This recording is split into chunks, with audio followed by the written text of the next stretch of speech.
Alright, I'm basically very close to the Serbian border right now, to the village of Izvor.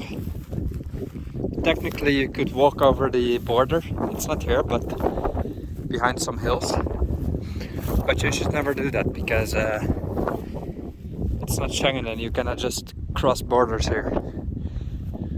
No way, especially if it's a European border like Serbia.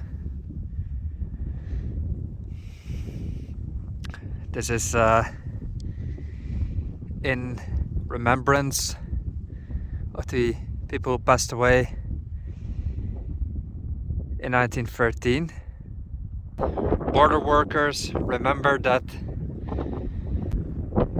these can be very old and significant hills in some way because they're just standing here. There must be something under it. Also that one right there, in the back of the tree with a lot of stones piled up, there must be something.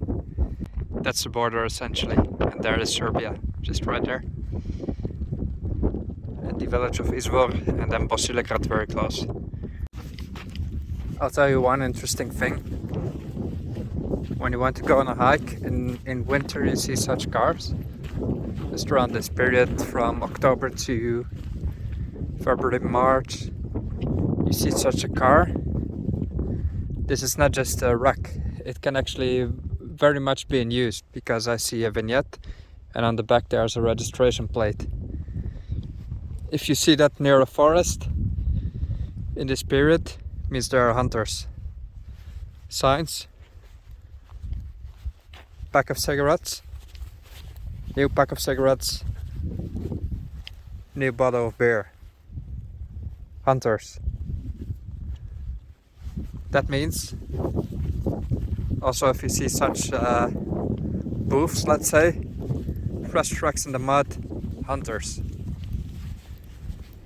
I was just going to check out the area here near the border just to see, not go across it but just walk here if there's any monument. You do not go into such forest in that period, especially when you see such a truck, because there are hunters. If there's a quiet spot, they will be somewhere and they will shoot.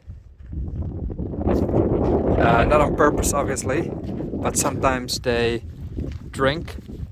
Actually, I can just say they drink, because it's like an event for them, a party with friends. Not to say they're not serious hunters. They might be good at what they do, no matter what you think of it.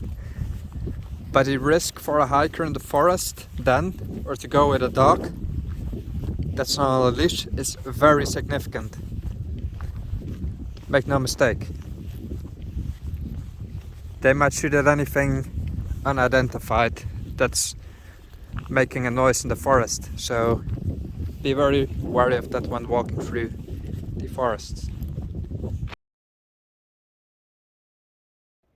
So I'm in another village here, and it says here was born and grew up the main let's say the leader of the compartment Kruiste and national teacher and cooperator Krum Vasilev Georgiev, probably during the First World War or the Balkan Wars. There have again been major losses here. We see Večna Slava na zaginulite za rodinu. So eternal praise for the people who have fallen for the motherland in 1913. Again, a lot of local people here.